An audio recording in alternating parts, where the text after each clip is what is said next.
प्रणाम। ओम साई राम।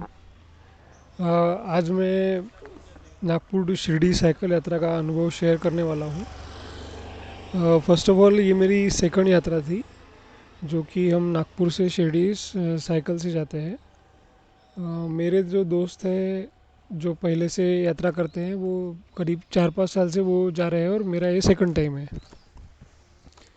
इसमें हमारे स्टॉपेजेस रहते हैं, like first stop is at Pulgaon, Nagpur to Pulgaon, then second stop is at Pulgaon to Selu Bazar, then Selu Bazaar to Dusarbid, then Dusarbid to Aurangabad, that is Sambhajinagar now, and Sambhajinagar to Shirdi. So total 5 days means on the 25th of December 2022 we started from Nagpur at morning 8 or 9 a.m. in front of Wardha road Sai मंदिर। Wardha road Sai मंदिर के सामने से पुजारी जी के हाथ से हमने पूजा वगैरह कराई, साइकिल्स की, बाबा की आरती की और वहाँ से हम निकले सभी। टोटल हम इस बार 13 राइडर्स थे, 13 साइकिलिस्ट। अलग अलग साइकिल थी जिनके पास, उनमें से किसी की पुराने टाइप की साइकिल थी, जो कि मैंने भी इस बार पुराने टाइप की नई साइकिल ली थी। तो किसी के पास रेंजर थी, किसी के पास अलग अलग हाइब्रिड साइकिल थी। सो we started at 9 o'clock with Baba's blessings from Varda Road, Nagpur, Sai Mandir. So the first stoppage was at Buttibori, nearly around 15 to 20 kilometers from Varda Road, Sai Mandir. सो वहाँ पे पहला stop था। वहाँ पे हमने अपनी cycles की repairing वगैरह कराई, जो भी यानी किसी के साइकिल में कुछ बिगाड़ था उन्होंने दुरुस्त कराया। तो इस तरीके से बूटी बोरी हमने क्रॉस किया। फिर बूटी बोरी क्रॉस करने के बाद हमें पहुंचना था पुलगांव। उसके पहले हमारा लंच लंच पार्सल आने वाला था। सो बीच में अराउंड 30 किलोमीटर्स के बाद में, मीन्स वर्धा रोड नागपुर साई मंदिर से 50 किलोमीटर्स के डिस्टेंस पे एक दरगाह लगता है, मामा भांजा दरगाह। वहाँ पे हमारा लंच आया था हल्दीराम की तरफ से। एक साई भक्त है जो पिछली बार साइकिल राइड में थे, उन्होंने वो स्पॉन्सर किया था।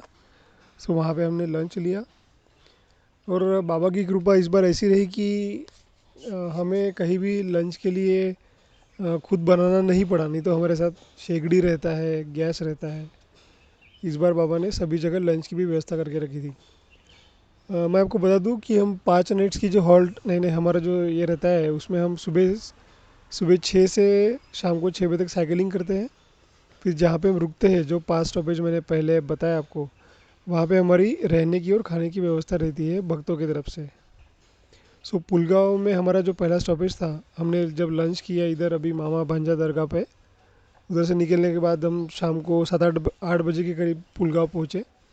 तो वहाँ पे गजानन महाराज मंदिर में हमारा रहने का इंतज़ाम था और उसके बाजू में ही जो भक्त थे जो कि रेगुलरली पुलगांव टू शिरडी पद यात्रा करते हैं, उनके घर में हमारी खाने की व्यवस्था थी। वहाँ पे साई प्रसाद लिया हमने अच्छे अच्छे से। वहाँ पे नाइट हॉल्ट हुआ पुलगांव के गजानन महाराज मंदिर में। फिर तड़के सुबह बाबा ने मुझे 4 बजे रोज़ काकड़ आरती करने का भाग्य दिया। मैं सबको उठाता था, सबको काकड़ आरती के लिए बोलता था। मैं शुरू हो जाता था 4 बजे पहले, उठने के बाद नहाया वगैरह सब, बाबा की काकड़ आरती मेरे साथ एक जन रहता था। फिर सबको उठाना, रेडी रेडी होने को बोलना, फिर साढ़े 6-7 बजे निकल जाना। ऐसे करते करते हमने एक एक डेस्टिनेशन पार किया और बाबा ने चारों दिन मुझसे काकड़ आरती कराए। बहुत अच्छा एक्सपीरियंस रहा। इस बार क्या हुआ था, पिछली बार एक्चुअली मुझे थोड़ा साइकिल मेरी डिफरेंट थी तो मुझे तकलीफ गई थी और एक्चुअली उतना प्रैक्टिस भी नहीं था मेरा। सो बाबा के कारण मुझे यात्रा में तकलीफ नहीं होनी चाहिए, इसलिए मैंने क्या किया कि मैंने अपने रूटीन में ही साइकिलिंग डाल दिया। जो कि मैं ऑफिस को जाता था मैं गाड़ी से। So actually it saves the petrol money as well, and आपकी एक्सरसाइज भी हो जाती है और प्रैक्टिस प्रैक्टिस तो होती ही है। तो मैंने गाड़ी रहते हुए भी मैंने अपने भाई को बोला तू गाड़ी लेके जाते जा, मैं साइकिल से जाते जाऊँगा। So I started to follow cycling only. तो इस बार ज़्यादा तकलीफ नहीं हुई पिछली बार के मुकाबले। बाबा ने सब सही करा दिया। हर एक स्टॉपेज पे हम रात को जाते गए। पुलगांव के बाद दूसरे दिन हम निकले सेलू बाज़ार के लिए। फिर सेलू बाज़ार से निकले हम दूसरे बीड के लिए, दूसरी बीड से औरंगाबाद के लिए, औरंगाबाद से फिर शिरडी।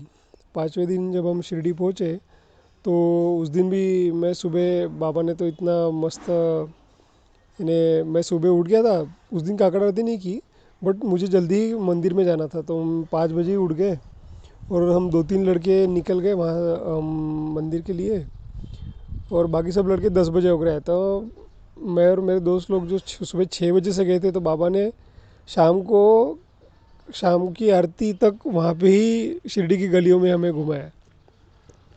यानी बाबा के जो करीबी भक्त थे उनके घर, जैसे कि माधवराव देशपांडे जी का घर, कुलकर्णी वाड़ा, ये सब घर, बाद में हाजी की झोपड़ी वगैरह सब देखा हमने। बाद में बाबा का प्रथम जहाँ प्रकट हुए थे खंडोबा मंदिर वगैरह। तो मॉर्निंग 6 बजे से लेके शाम को जो काकड़ आरती हुई, सॉरी, शाम की जो सायं आरती रहती है वो द्वारका माई के सामने बड़ी स्क्रीन लगी रहती है, तो उसके सामने एक नीचे बैठ के पूरे सभी भक्त लोग नीचे बैठे थे, और हमने मस्त काकड़ आरती, सॉरी फिर से काकड़ आरती बोला, जो सायं आरती रहती है वो सायं आरती की हमने। और फिर प्रसादालय में जाके प्रसाद लिया, और फिर हम कोपरगांव स्टेशन के लिए निकले। मीन्स ऑटो करके कोपरगांव स्टेशन गए। कोपरगांव से हमारा रेलवे बुक था। आते वक्त हमारी साइकिलें जो थी वो हमारे साथ एक गाड़ी चल रही थी जिसमें हमारी बैगेजेस थी, उसमें रही थी। तो बाबा ने इस बार बहुत अच्छा अनुभव दिया कि पिछली बार से तकलीफ़ कम हुई, और मुझे सेवा करने का भी फल एक प्राप्त हुआ, क्योंकि कुछ साइकिलिस्ट इस बार नए थे जिनको अभी मेरी इस बार स्पीड बढ़ गई थी। ये मेरे जो टीम लीडर थे उनको पता चल गया था, तो उन्होंने मुझे जिम्मेदारी दी कि रोहन आप ऐसा करो कि आप जो है कुछ साइकिलिस्ट है जो कि पीछे पड़ रहे हैं, यानी उनकी स्पीड कम हो रही है, तो आप उनको लेके आओ। यानी रात कैसा होता है, रात को डेस्टिनेशन तक पहुँचते पहुँचते ना शाम हो जाती थी, यानी कभी कभी 8 कभी कभी 9 बज जाते थे। तो उनके पास लाइट नहीं था ना कुछ था, तो मेरे साइकिल में मैंने लाइट लगाया था, पीछे लाइटिंग लगाया था। तो एक भक्त को मुझे लेके आना था, एक साइकिलिस्ट को, तो मैं उनको लेके आता था, उनकी सेवा में मैं लगा था। टीम लीडर ने मुझे बोल दिया था कि आपको उसको लेके आना था, मेरी जिम्मेदारी थी वो भी करना था, और ये भी। तो बाबा ने कराई सेवा, काकड़ आरती की भी सेवा कराई।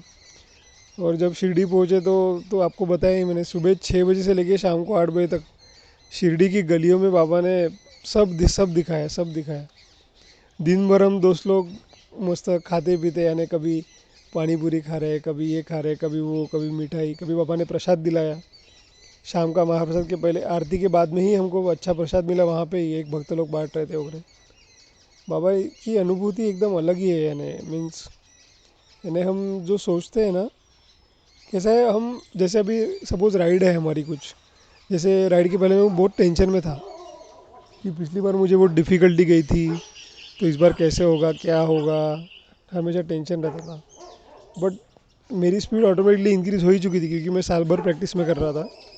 इस बार बाबा ने मुझे सेवा भी कराया, और अच्छे अनुभव दिए यात्रा के। ये तो एक ओवरऑल एक्सपीरियंस है। मैं आपको ये ओवरऑल में यात्रा का एक्सपीरियंस बताया। बाद में मैं आपको हर एक स्टॉपेज के बाद कुछ छोटे से अनुभव है बाबा के, वो भी बताना चाहूँगा। ओम साई राम।